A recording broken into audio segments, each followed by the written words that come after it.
And joining us now to discuss is Yoni Ben Menachem, a senior researcher at the Jerusalem Center for Public Affairs. I think the first question everyone actually wants to know is how successful were these IDF strikes in Doha on Hamas senior leadership? There's been no confirmed information so far that's come out, but what's your take on it? We don't know yet because there is a cover-up by Qatar and by Hamas not to reveal the results of the Israeli attack on the Hamas headquarters in Doha, the capital of Qatar. But there are some leaks to the Arab media, such as the Sharq al-Awsat newspaper, saying that there were at least two members of the political bureau of Hamas that were injured, one of them is in serious condition, and they are hospitalized in a private hospital in Doha. So I think it will take a couple of days until the information will come out. But it was definitely a good hit, and it carried the message to Qatar.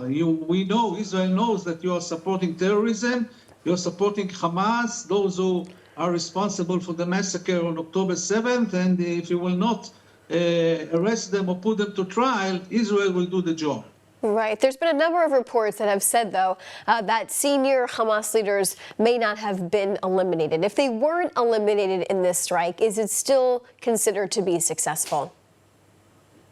I think beyond the operational aspect of trying to assassinate them, this attack carries a very important message that there is no safe place for the terrorists of Hamas, the terrorist leadership of Hamas. Wherever they will be in the world, they will be eliminated by Israel, even if it's 2,000 kilometers away from Israel, and even if they go to other parts of the world, the Israeli Mossad will assassinate them. So they have to know that and live in fear.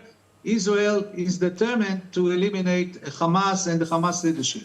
Right, and that goes to my next question, specifically about Prime Minister Netanyahu and the comments he made yesterday, basically comparing the targeting of Hamas terrorists to the Americans hunting down Osama bin Laden after September 11th, although it took quite some time. Why are other countries condemning these strikes that the IDF did in Qatar?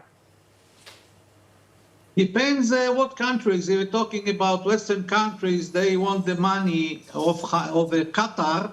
They know that Hamas is a terrorist organization. As for the Arab countries, they are paying a lip service to Qatar because of its wealth, because of its money. But all the Arab regimes, the Sunnite Arab regimes, the leaders of the Arab world know that that Qatar is the big supporter of the Islamic Brotherhood, the leader actually of the Islamic Brotherhood movement with Turkey, and that they support terrorism, and so we don't have to take it too seriously.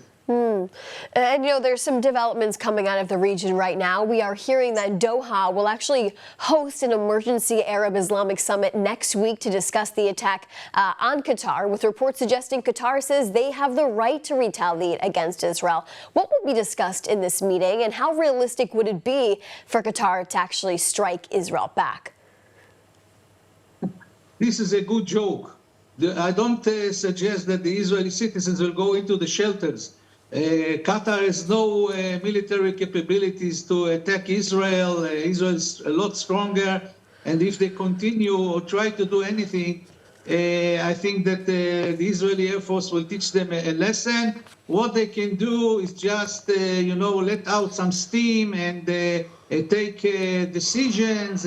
All the Arabs conventions and summits, every year we have a couple of them, and they take decisions against Israel, and it goes to the archives. Nothing is implemented.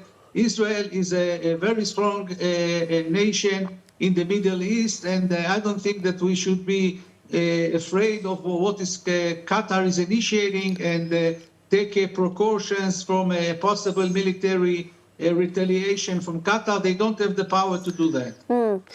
Yoni Ben Menachem, thanks so much for being with us today. Appreciate your perspective. Thank you. Thank you.